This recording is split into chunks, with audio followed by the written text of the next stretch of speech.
서로 인사합시다. 은혜 받읍시다. 하나님의 은혜가 오늘 이 시간에도 우리 가운데 충만하게 되기를 주의 이름으로 축복합니다. 하나님은 어제나 오늘이나 영원토록 변함이 없으십니다. 구약에서 역사하신 하나님, 신약에서 역사하신 하나님, 그리고 오늘 우리가 살아가는 이 시대에 역사하신 하나님은 동일하신 분입니다. 똑같이 전능하시고, 똑같이 거룩하시고, 똑같이 영원하시고, 똑같이 하나님의 자녀들을 사랑하시고 인도하시고 보호하십니다. 그런데 하나님은 변함이 없는데 현대 그리스도인들은 하나님을 틀림없이 믿고 있음에도 불구하고 삶 속에서 하나님의 구원자 되심을 경험하는 자들이 많지 않다는 것이죠. 하나님께서 일용할 양식을 공급해 주시고, 하나님께서 환난으로부터 보호해 주시고, 하나님께서 우리의 삶을 인도하시고, 하나님께서 우리가 기도하는 대로 응답해 주시는 그런 은혜를 누리는 자가 많지 않다는 것입니다. 왜 그럴까? 하나님은 동일하신데 왜 그럴까? 성도들이 하나님을 믿는 믿음보다는 문제에 더 초점 맞추어 생각하기 때문입니다. 하나님의 뜻을 살피기보다는 내가 내 능력으로 할 만한 일인가부터 생각을 합니다. 하나님의 약속을 붙잡기보다는 그 일이 가능한 일인가부터 생각을 합니다. 그러다 보니 하나님의 뜻과 상관없이 자기가 할 만한 일만을 해내는 겁니다. 하나님의 약속과 상관없이 자기가 생각해보고 이건 기도할 만해 가능성이 있는 일이야. 그래서 그거 붙잡고 기도합니다. 그러나 가능성이 없는 것은 기도도 하지 않습니다. 이런 신앙생활을 하니 하나님을 믿는 것은 틀림이 없는데 삶 속에서 하나님의 권능, 하나님의 인도하심, 하나님의 보호하심, 하나님의 도우심을 경험하지 못하는 것이죠. 여러분, 만일 구약의 우리의 신앙의 선배들이 자기 상식과 합리적인 선에서만 하나님께 요구를 하고 하나님의 일을 했다면 그들도 우리가 똑같이 하나님의 살아계심을 경험하는 일이 드물었을 겁니다. 문제는 하나님에게 있는 게 아니라 우리에게 있는 것이구나 하는 것을 알 수 있습니다. 오늘 본문을 통해서 문제가 얼마나 심각한가, 또 가능성이 있느냐 없느냐, 감당할 능력이 내게 있느냐 없느냐에 초점 맞추기보다는 전능하신 하나님을 믿는 믿음에 초점을 맞추어 문제들을 당당하게 해결하게 되시기를 주님의 이름으로 축복합니다. 그렇게 해서 우리의 삶 속에서 하나님의 전능하심이 경험되어지기 바랍니다. 하나님이 우리의 구원자 되심이 경험되어지기 바랍니다. 뿐만 아니라 풍성한 기도의 응답도 경험하게 되시기를 주님의 이름으로 축원합니다. 본문을 보면 예수님께서 지금 가버나움에서 갈릴리 바다를 건너 베세다로 향하고 있습니다. 그리고 마침내 베세다에 도착을 합니다. 예수님께서 가버나움에서 베세다를 향하여 가신 이유는 한적한 곳을 찾아서 제자들과 시간을 가지고 싶었기 때문입니다. 그런데 많은 무리들이, 가버나움에 있었던 많은 무리들이 배가 항해하는 방향을 보고서 저 배 베세다로 가구나 그렇게 알고서는 때로는 뛰기도 하고 걸어서 예수님이 향하고 있는 그 베세다로 사람들이, 군중들이 달려간 겁니다. 예수님보다 먼저 베세다에 도착을 했습니다. 많은 군중들이 말이죠. 이들이 이렇게 예수님을 쫓은 이유가 무엇일까요? 이들이 이렇게 예수님을 따른 이유가 무엇일까요? 요한복음 6장 2절 말씀 한번 읽어보겠습니다. 요한복음 6장 2절입니다. 큰 무리가 따르니 이는 병자들에게 행하시는 표적을 보았음이러라. 아멘. 남자 장정만 5천 명이 되는 군중들, 여기에 여인들과 아이들까지 합치면 어마어마한 군중들이 예수님을 따르고 있습니다. 이들이 예수님을 따르는 이유는 예수님을 메시아로 믿었기 때문이 아닙니다. 예수님으로부터 가르침을 받기 위해서도 아닙니다. 단순히 표적을 보기 위해서였습니다. 그 중에는 치유받기를 원해서 예수님을 따르는 자들도 많았습니다.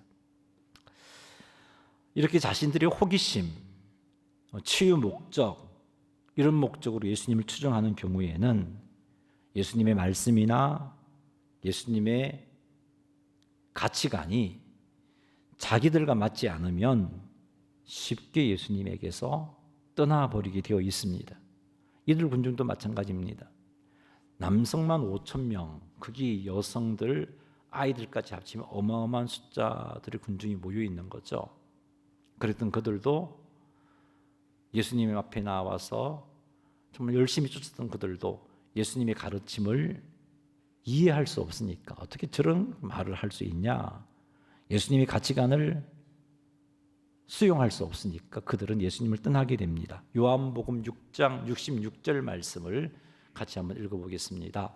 그때부터 그의 제자 중에서 많은 사람이 떠나가고 다시 그와 함께 다니지 아니하더라. 아멘. 이런 반응을 하게 돼요.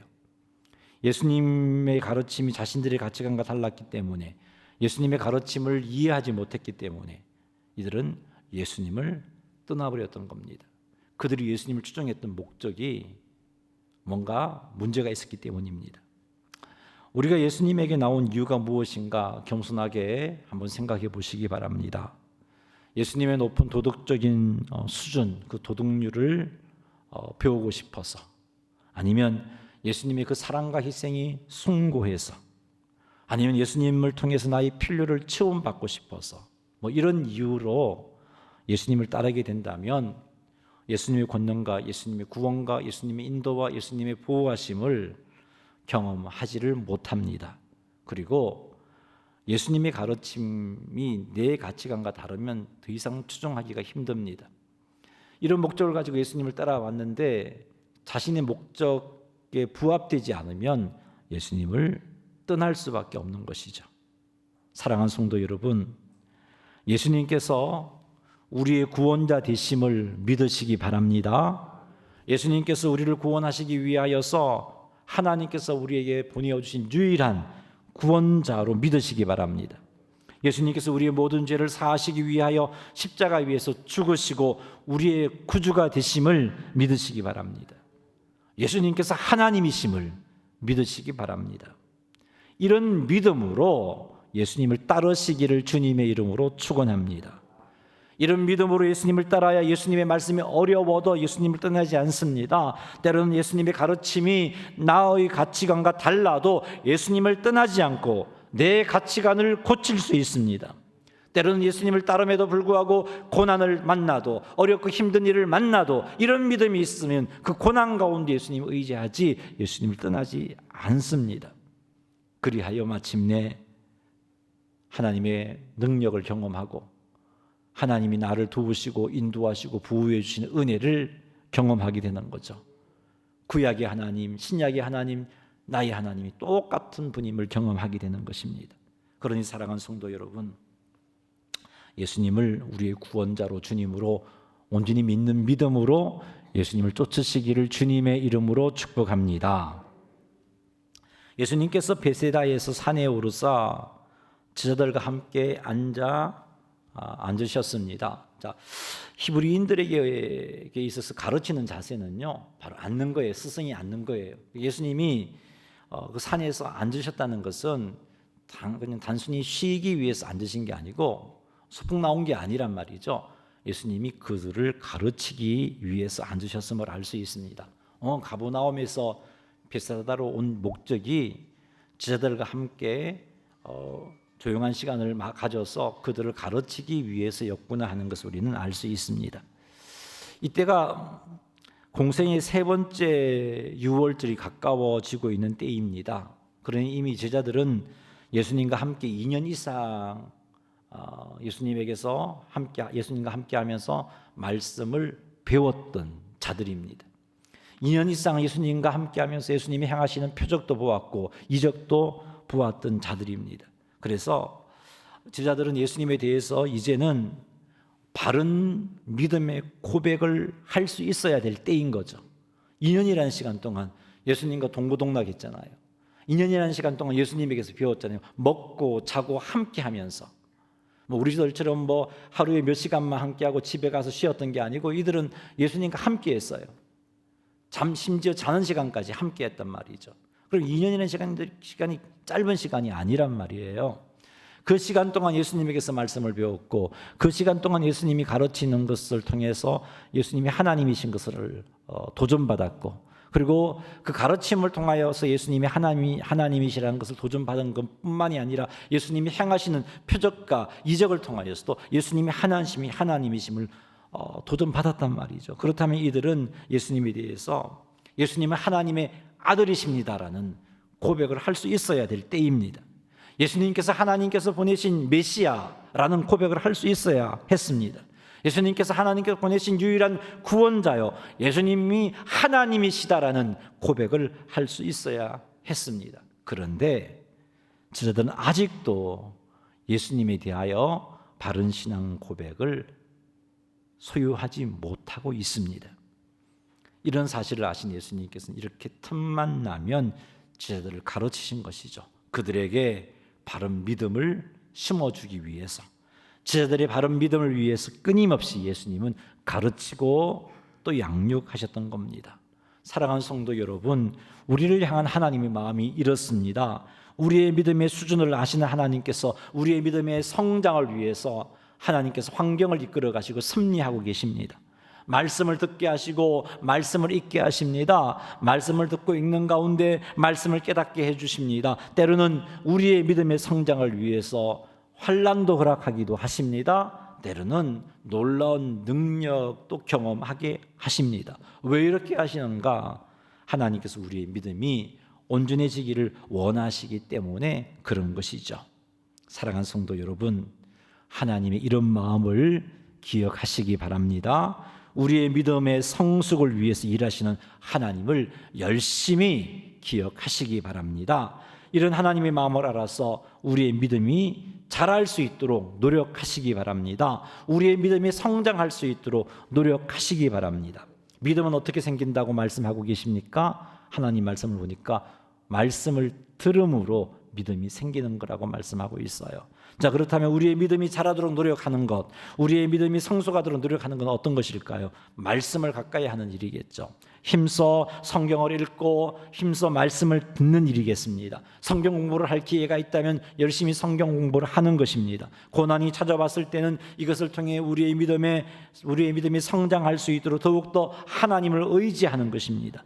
이렇게 하는 것들이 열심 내는 거예요. 이런 열심을 통하여서 우리의 믿음이 온전해져서 어떠한 상황 속에서도 예수님을 믿는 믿음에서 떠나지 않으시는, 결코 떠나지 않는 성도님들이 다 되시기를 주님의 이름으로 축원합니다.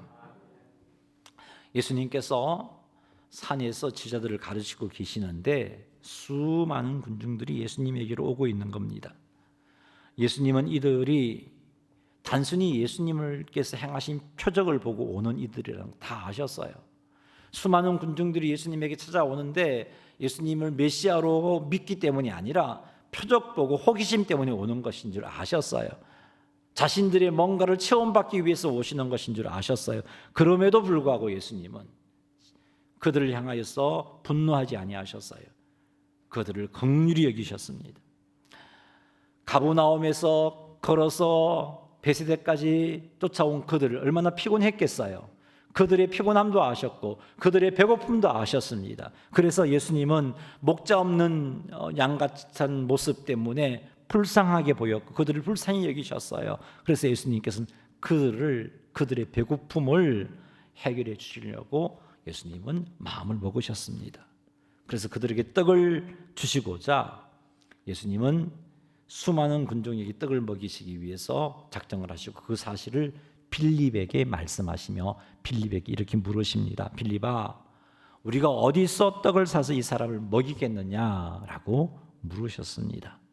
이렇듯 우리 예수님은 예수님을 바로 알고 바로 믿던, 예수님을 제대로 추종하든 그렇지 못하든 간에 예수님은 예수님에게 나오는 그 영혼을 긍휼히 여기시는 분이시구나 하는 사실을 알 수 있습니다.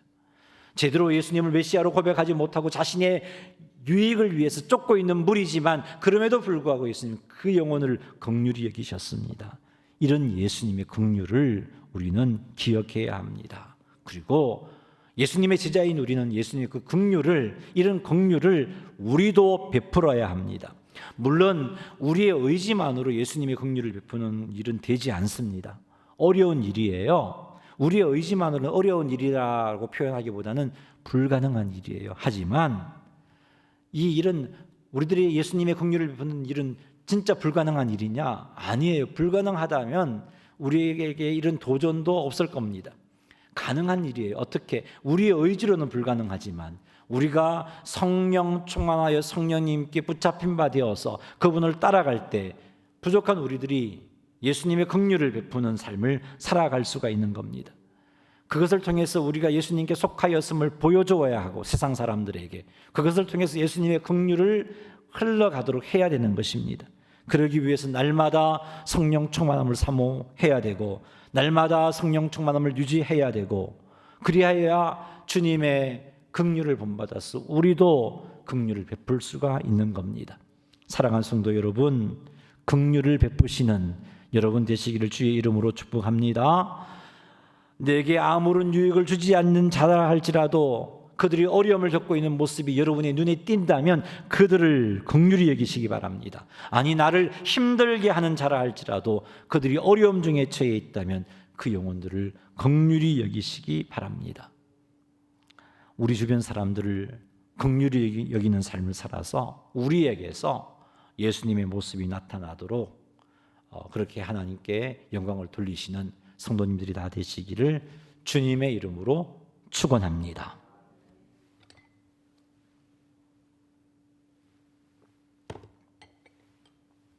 자, 그런데 예수님께서 왜 빌립에게 우리가 어디서 떡을 사서 이 사람을 먹이겠느냐라고 물으셨을까요? 예수님이 무슨 이유로 이렇게 빌립에게 물으셨을까요? 요한복음 6장 6절 말씀 보겠습니다. 여러분 성경책을 보셔야 돼요. 6장 6절은 제가 여기 준비하지 못했어요. 성경책을 보고 읽겠습니다. 6장 6절입니다. 이렇게 말씀하심은 친히 어떻게 하실지를 아시고 빌립을 시험하고자 하심이라. 아멘. 이 6절 말씀에 의하면 예수님께서 빌립에게 우리가 어디서 떡을 사서 이 사람을 먹이겠느냐라고 물으신 목적을 알 수 있어요. 그것은 빌립을 시험하기 위해서였습니다. 자, 그런데 이 시험은 빌립을 넘어뜨리기 위한 시험이 아니라 예수님께서 빌립에게 그동안 많은 말씀을 가르쳤잖아요. 2년 동안. 그리고 수많은 군중들이 예수님을 추종할 만큼 빌립이 보는 앞에서 표적과 기사도 행하셨잖아요. 그래서 지금 베사다 어떤 산에서 그들을 가르치는 와중에 이런 일이 일어났는데 예수님의 마음의 기대는 무엇이냐면 빌립이 이제는 성숙한 믿음의 고백을 하겠지, 그걸 기대하면서 시험하신 거예요. 이 시험의 목적은 빌립의 입에서 성숙한 믿음의 고백이 나오기를 원하셔서 질문을 하신 겁니다. 시험을 하신 거예요. 자, 그런데 빌립이 어떤 대답을 하고 있습니까? 예수님께서 빌립에게 시험하신 목적은 빌립에게서 성숙한 믿음의 고백을 듣고 싶은 거죠. 전능하신 예수님이라면, 하나님이신 예수님이라면, 나는 모르겠지만 예수님이라는 방법이 있습니다. 어디서 떡을 살 수도 없고 그건 돈도 없지만 예수님이란 하실 수 있잖아요. 예수님께서 해결해 주십시오라는 이런 믿음의 고백을 예수님은 기대하셨던 겁니다. 그런데 공생의 3년 차에 접어들고 있는 빌립이었지만 그쯤 되면 정말 예수님에게 모든 문제를 가지고 나와서 해결받을 수 있다는 사실을 알아야 할 때였지만 빌립은 주님의 기대에 부응하는 대답을 하지 못하죠. 7절 말씀 같이 한번 읽어보겠습니다.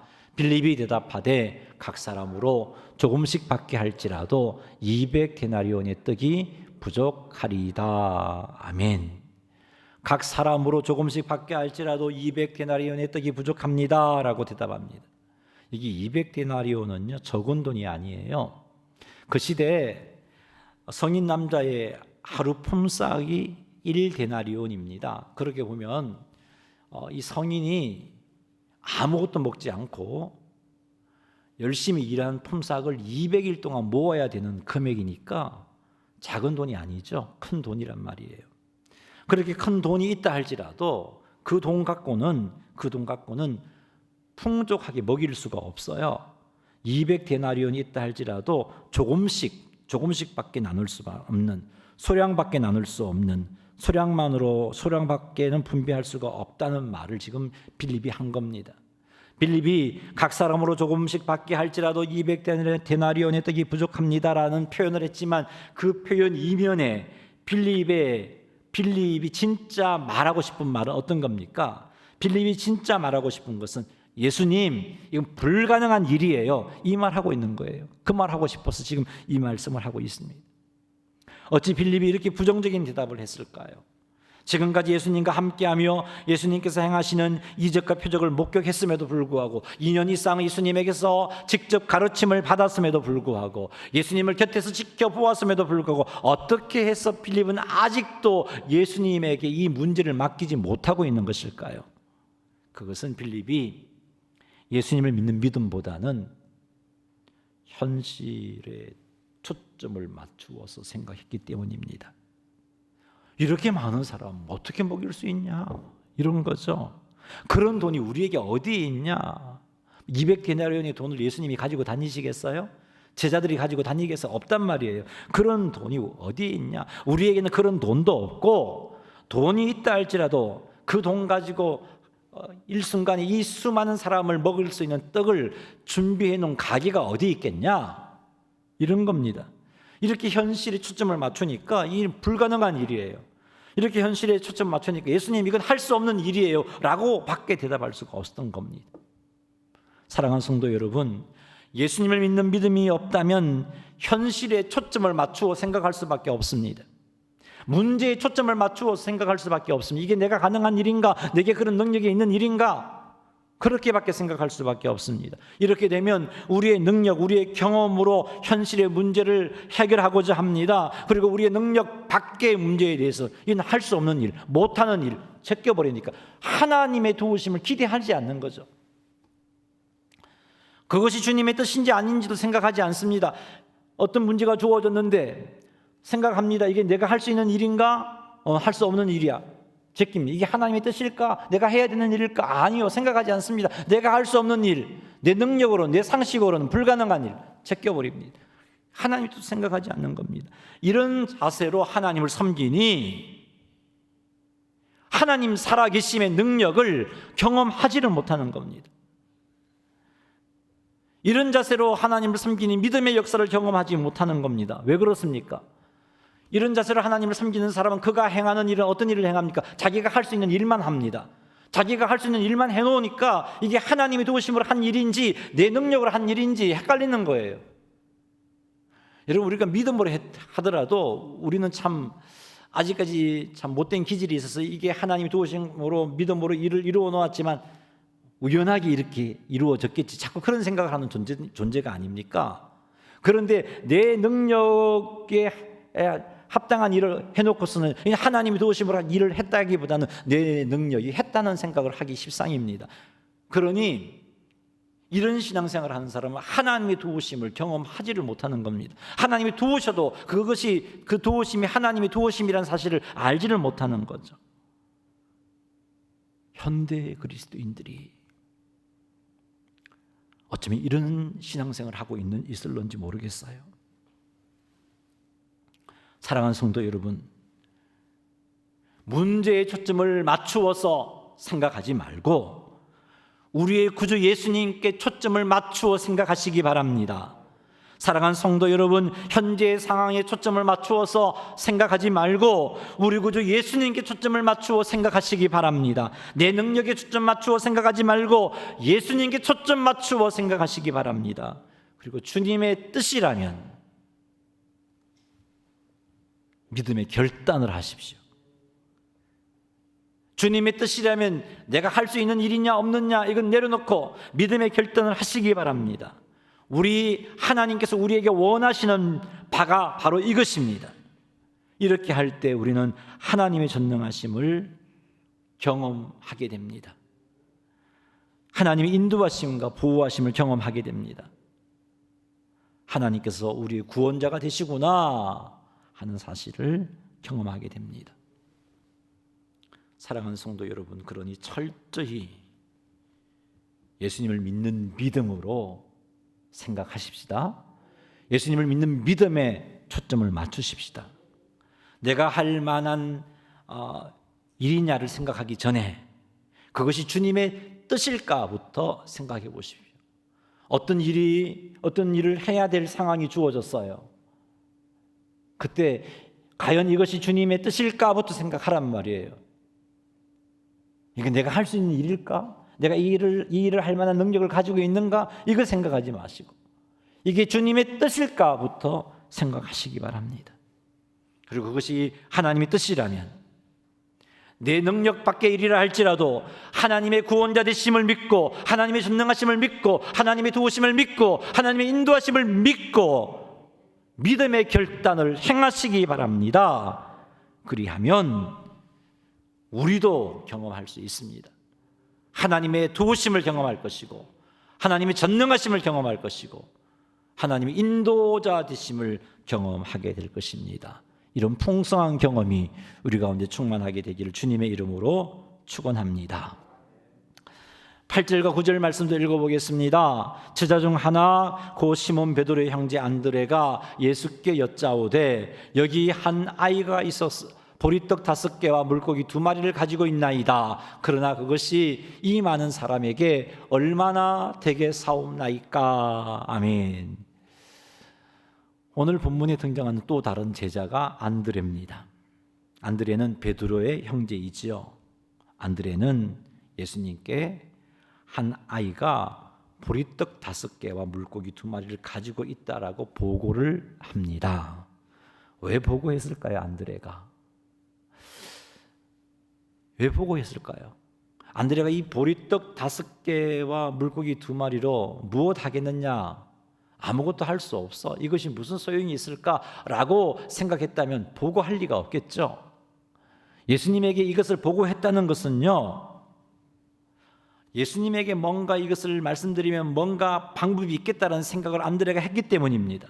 지금까지 예수님과 함께 있으면서 예수님께서 행하신 표적과 이적을 안드레는 보았습니다. 예수님이라면 보리떡 5개와 물고기 2마리로 뭔가 할 수 있을 것만 같았습니다. 그래서 예수님께 여기 한 아이가 있어 보리떡 5개와 물고기 2마리를 가지고 있습니다라고 말씀을 드린 겁니다. 그런데 안드레가 예수님께 이렇게 말씀을 드리고 나서 또 한편으로 아무리 예수님이라 할지라도 보리떡 5개와 물고기 2마리로 어떻게 이 많은 사람을 먹일 수 있을까? 이런 생각이 든 것이에요. 그래서 안드레는 8절 하반절에서 그것이 이 많은 사람에게 얼마나 되게 사옵나이까? 라고 말씀을 드린 겁니다. 예수님께서 빌립에게 우리가 어디서 떡을 사서 이 사람을 먹이겠느냐라고 물으셨는데 그 질문에 안드레는 예수님 여기 보리떡 5개와 물고기 2마리가 있어요 라고 대답을 했어요. 예수님이라면 뭔가 하실 수 있겠지요. 믿음의 반응을 처음에는 보였단 말이에요. 처음에는 보였는데 그 믿음의 반응을 유지했으면 좋겠는데 그렇게 말하거나 또 한편 쑥 드는 생각, 예수님이라도 이 일을 어떻게 해결하겠어? 할 수 없는 일이야. 가능성이 없는 일이야. 현실의 상황과 문제에 초점을 맞추기 시작했던 겁니다. 그래서 안드레도 빌립과 다를 바가 없는 결론을 내렸죠. 못한다고 말이죠. 예수님과 함께하며 예수님께서 행하시는 표적과 기사를 보면서 예수님이 전능하심을 안드레도 믿어야 했는데, 빌립도 믿어야 했는데 그러지를 못했습니다. 예수님께서 모세의 마른 막대기를 사용하셔서 홍해를 가르셨듯이 예수님께서는 보리떡 5개와 물고기 2마리를 할지라도 5,000명을 먹일 수 있습니다라고 믿음의 고백을 해야 할 때였는데 그러지를 못했던 거죠. 문제에 초점을 맞추어, 현실에 초점을 맞추어 생각했기 때문입니다. 여러분, 우리도 마찬가지입니다. 순간 믿음의 고백을 했지만 우리의 눈이 주님께로 초점 맞추어지지 아니하면 문제를 바라보게 돼요. 그러면 또다시 흔들려 버립니다. 안드레의 모습이 그런 모습이죠. 사랑하는 성도 여러분, 예수님께서는 우리들이 현실의 가능성, 현실의 문제 등으로 예수님의 능력을 평가하는 것을 기뻐하지 않습니다. 예수님께서는 우리들이 예수님을 전능하신 하나님으로 믿기를 원하십니다. 예수님이라면 보리떡 5개와 물고기 2마리로 능히 5,000명 이상의 사람을 먹일 수 있음을 믿기를 원하시는 겁니다. 하나님께서는 우리들이 가능성과 현실의 문제로 하나님의 능력을 제한하는 것을 기뻐하지 아니하십니다. 하나님께서는 우리들이 하나님을 믿는 믿음에 초점을 맞추어 생각하기를 원하십니다. 사랑하는 성도 여러분, 하나님의 전능하심을 믿으시기 바랍니다. 하나님께서 모세의 마른 막대기로 홍해를 가르셨잖아요. 아론의 마른 막대기에서 싹이 나고 꽃이 피고 열매 맺게 하셨잖아요. 하나님이 결코 우리의 경험과 우리의 지식과 우리의 능력에 제한받지 않으시는 분이십니다. 그러니 환경과 문제에 초점 맞추어 생각하지 말고 예수님께 초점 맞추어 생각하고 행하시기 바랍니다. 예수님을 온전히 믿으시는 성도님들이 되시기를 주님의 이름으로 축원합니다. 그리하여 풍성한 하나님의 역사를 경험하는 주인공들이 다 되시기 바랍니다. 본문에 등장한 이 아이를 한번 생각해 보겠습니다. 마지막으로 보리떡 5개와 물고기 2마리를 이 아이가 어찌해서 안드레에게 주었을까요? 이 아이는 뭐 부모를 따라왔든지 아니면 자기 의지로 왔든지 이 아이는 아주 어린 아이는 아니에요. 우리 헬라어 단어를 보니까 이 아이라고 본 적이 있는데 약 청년에는 못 미치지만 좀 자란 아이예요. 왜 왔을까? 그도 예수님에 대한 여러 가지 소문을 들었기 때문일 거고요. 그래서 예수님이 행하신 능력도 경험했어요. 예수님을 쫓아다니면서. 그래서 먼 길을 마다하지 않고 예수님을 기다렸고 예수님이 계신 산으로 올라갔던 거죠. 만일 이 아이에게 이렇게 적은 것으로 5,000명을 먹일 수 있을까라는 생각이 있었다면 보리떡 5개와 물고기 2마리를 안드레에게 가지고 오지 못했을 겁니다. 이 아이가 현실의 가능성에 초점을 맞췄다면 아마 이 아이는 보리떡 5개와 물고기 2마리를 안드레에게 내밀지 못했을 겁니다. 그러나 이 아이는 가능성을 생각하지 않았어요. 이게 가능한 일이냐 불가능한 일이냐를 생각하지 않았어요. 이 아이는 지금까지 예수님께서 행하신 표적과 기사를 보고서 예수님이라면 보리떡 5개와 물고기 2마리로 5,000명을 먹일 수 있다라고 생각을 했던 겁니다. 이 아이는 믿었던 것이에요. 예수님이라면 하실 수 있다고 믿었던 겁니다. 이런 믿음이 제자들에게 필요했던 거죠. 이런 믿음을 예수님은 제자들에게서 기대했던 겁니다. 이런 믿음이 우리에게 필요한 겁니다. 가능성을 따져서 믿는 게 아니라 예수님이기 때문에 예수님이라면 할 수 있다는 그 믿음을 가지기를 원하십니다. 사랑하는 성도 여러분, 그러니 우리가 생각하는 가능성으로 예수님의 능력을 제한하지 마십시다. 우리의 경험으로 예수님의 능력을 제한하지 마십시다. 예수님을 믿으십시오. 가능성을 초월하여 예수님을 믿으십시오. 경험을 초월하여 예수님을 믿으시기 바랍니다. 말씀을 맺겠습니다. 현대 그리스도인들이 예수님을 안 믿는 것은 아닙니다. 예수님을 믿지만, 하나님을 믿지만 하나님을 믿는다고 하면서도 실질적으로는 상식과 합리적인 선에서 적당하게 타협하고 있기 때문에 하나님의 능력을 경험하지 못하고 사는 겁니다. 기도 응답도 체험하지 못하고 사는 겁니다. 하나님의 역사, 하나님의 도우심을 맛보지 못하고 사는 거예요. 그냥 지식적으로만 믿고 있는 하나님 전능하신 분, 그 전능하신 하나님이 나와는 별로 상관이 없는 것 같아요. 그렇게 신앙생활하는 겁니다.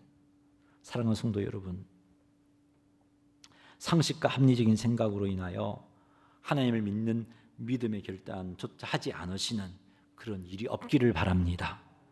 적당하게 타협하면서 사는 것으로 인해서 하나님을 온전히 의지하는 결단을 하지 않는 일이 없기를 바랍니다. 가능성과 내 능력과 내 경험 밖의 일에 대해서는 아예 시도조차 하지 않는 그런 삶을 내려놓으시기 바랍니다.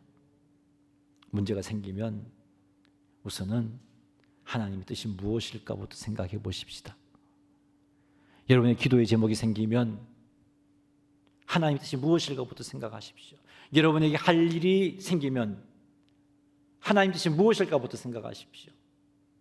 내가 할 수 있는 일인가 없는가를 생각하지 말고, 가능한 일인가 불가능한 일인가를 생각하지 말고, 하나님의 뜻이 무엇인가부터 생각하십시오. 그리고 하나님의 뜻이라면, 그 일을 행하는 것이 하나님의 뜻임이 분명하다면 그때는 우리의 상식, 우리의 경험, 우리의 가능성, 우리의 능력 다 내려놓으시고 하나님을 의지하시기 바랍니다. 하나님이 보고 싶은 건 이런 거예요. 문제보다 믿음에 초점 맞춰 생각하는 것, 그것을 하나님이 원하십니다. 우리 모두 이렇게 하셔서 우리의 삶 가운데 하나님의 역동적인 모습들이 풍성하게 경험되어지기를 주님의 이름으로 축원합니다. 우리 한번 기도하겠습니다. 말씀을 붙잡고 기도하십시다. 하나님, 가능성을 가지고 판단하고 때로는